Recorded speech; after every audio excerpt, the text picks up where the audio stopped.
Hey everyone, I just finished the 2020 book, The Weirdest People in the World, and it's a massive book, huge argument.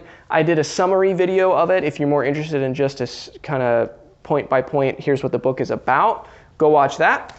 What I want to do in this video is try to synthesize some of my reactions. This is a little bit more of a review, a traditional review of the book, to see maybe this will help you think about whether or not this is something you want to spend some time reading. Because it is a significant investment. As you can see, it's a long book. It takes some energy to get through. But here are my thoughts. In a sentence, I found this book to be an extremely ambitious argument in scope that was backed up by significant data and research in a compelling way. And I found a lot of the core pieces of the book very compelling and convincing. And paradigm shifting, honestly. My own thoughts on history and the direction of the West have been really impacted by reading this, but there are some flaws to the book, and I'll talk about those here at the end. But first, some of the positives, some of the things that I really, really liked. One of my his argument about cultural evolution is interesting. I learned a lot about how societies change and evolve over time. But more specifically than that, I learned a ton about kinship basis for societies. How kins, K-I-N, kin, clan, and tribe and family functioned throughout, honestly, most of the history of humanity. I appreciated so much of his work on that because as a Westerner, looking back on history in the world, it can be really hard to understand why, for such a long time, things like polygamy existed, things like cousin marriage, things like these really, really strict adherence to kind of a patriarch at the top of a pyramid, so to speak. Like a lot of these ways of people functioning in the world, and so many different societies over the course of history functioning that way, it can feel very distant and almost alien to someone like me in the modern West here in 2021. And the way he explains the function of kin-based social groups and societies is so helpful. I mean, this was like lightning bolts for me going off. Like, oh my gosh, this is why these societies function in this way. And I've done a decent amount of reading about like history of the ancient world and anthropological arguments and stuff, and so I had some decent grasp of it. But his book helped me pull together so many things in terms of understanding why humans were structured in really rigid kin-based groups for so long, and what that looked like and how that functioned to preserve the passing on of resources, inheritances, tracing descendants through a patrilineal line, how that worked, even just functionally how polygamy worked, which we look back on it with a lot of disdain, and in some ways rightfully so. But in other ways, there were ways that functioned to actually preserve family groups. So it just really lended me a lot of nuance into understanding the ancient world and ancient societies, which, in my role as a Christian pastor, all of Christian scripture comes out of more of a kinship-based, clan, family line-based world, social context. And so understanding that world and the way he describes it in this book has lended me a lot of more complexity and understanding and of the world in which my scriptures come from. So I so appreciated the book for that. So a lot of family, like I think about the story of Joseph in the book of Genesis. That's a family, kinship, clan story. And so having so much more of an understanding from this book about why that was important, literally for the survival of kin and clans and family, it just helps me understand some of these ancient stories so much. So I really appreciate that quite a bit. And then along those lines, the difference between shame and guilt is very connected to that. There's so much, especially in Christian publishing, there's so much ink spilled about shame versus guilt, and how Westerners are more guilt-based people, and ancient peoples and Easterners today even tend to be more shame-based in their navigating of the world. And so even though I've read a bunch on that, I've never quite grasped it to the depth that I grasp it now after reading The Weirdest People in the World. And so I'm super thankful for that. The notion of shame being the way that people function in a family-based society, kin-based society, makes so much more sense to me now.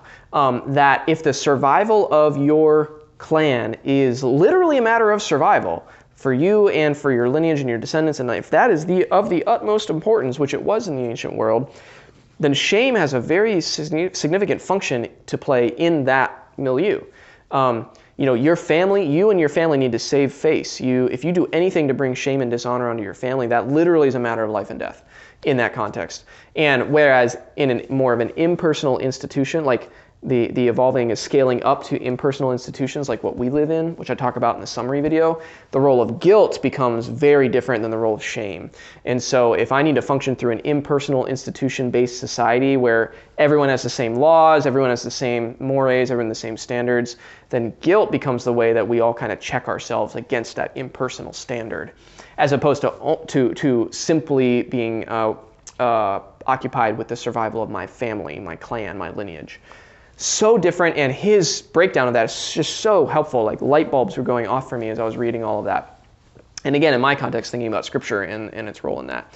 A couple more quick things. Really appreciated his content on monogamy, the shift in society towards a monogamy-based structure and the ethics around that, how that was so significant for both men and women in the direction of society and our psychology as a whole. Fascinating stuff. I'd never read anything quite like it in that topic. And then lastly, before I talk about a couple flaws real quick, the counterpart to the function of kin-based institutions, the function of impersonal institutions. Such a deeper appreciation for that after reading this. And the radical shift towards impersonal law codes, a constitution, like in many ways the birth of America, the idea of America, the ideals of America is kind of like the pinnacle, so to speak. I don't know if that's the right word to use, but the expression of impersonal institutions, like the Constitution of the United States is interesting from that angle to think about historically. And so the function of impersonal institutions is something that I understand to a greater degree now. I understand why that's such a big historical change, why that's just a fascinating thing. And related to that, I've been reflecting on Marx in a different way after reading this, because you could, and I've done videos on Marx, which is why I bring this up, but you could read Marx as offering a critique towards the shift towards the impersonal institution, right? His concept of alienation, you could read that as him kind of critiquing this move towards impersonal institutions and societies and what we lost when we moved away from clan and kin and family and the social relations that were there. The alienation, the movement away from that, is just something I'm thinking about in a different way. So I actually really appreciate his book for even giving me another nuance to understanding some of Marx's work and Marx's critique of the West. So I appreciate all that stuff. I love all that stuff. If any of that stuff rings any like bells for you or gets your curiosity going, then definitely read this book. A couple quick flaws I want to note before I wrap. First of all, it does get bogged down in data and methodology a little bit. He brings a lot of research and primary research he and his team did, and some of his explaining the methods that they took and the data they gathered. It can grind down a bit if you're not used to that kind of reading. So know that going into it. In the context of an already very long book, that's not a small thing necessarily. So that's a minor flaw, whether or not you regard it as such. But I do think there is one flaw in the book that's worth noting.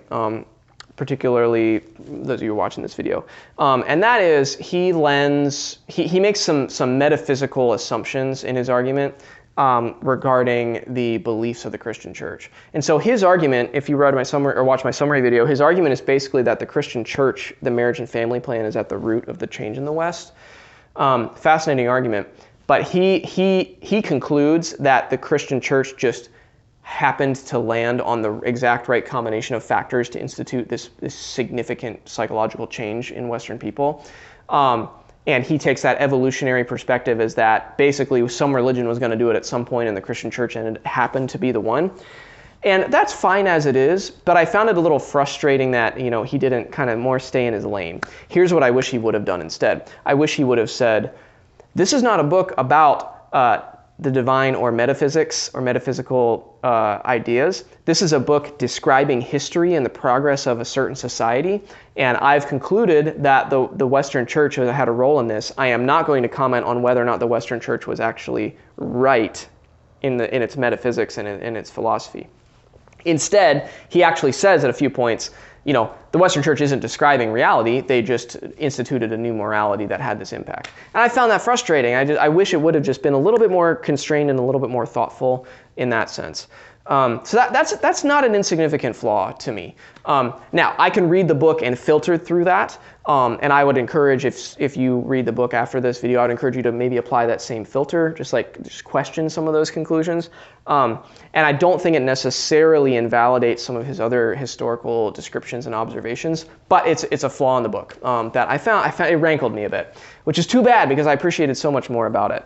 But here, at the end of the day, man, I learned so much from this. I hope you can get that sense from this review. I learned so much from this book. I appreciate so much more about certain nuances of history, understanding the development and the direction of societies. I'm a really, really big fan of Guns, Germs, and Steel by Jared Diamond. And this is an excellent, excellent counterpart to that book. So if you also like Jared Diamond's work, definitely read this book because it lends another layer to kind of Jared Diamond's diagnosis of why certain societies went the direction they did. I put this in the mix of, I also love Tom Holland's book here, Dominion. I think this is a great counterpart to work like Tom Holland's or even Yuval Harari in Sapiens, just these big arguments about the direction of different societies. And especially fascinating to consider this with Tom Holland's work about the church and Christian morality being at the root of so much Western ethics. Really interesting to put that in counterpart to the weirdest people in the world. So I do recommend it. With some of those caveats I mentioned, I appreciated this book so much. Really glad I read it. It's going to definitely stay with me for a long time. So this is a little longer than I intended, but I hope this was helpful to you. It's a long book, and maybe it deserved a longer review. So thanks for watching, and let me know what you think. Any pushback, if any different interpretations of this book, or if it's something that you might check out now and would recommend other books, let me know. Thanks for watching.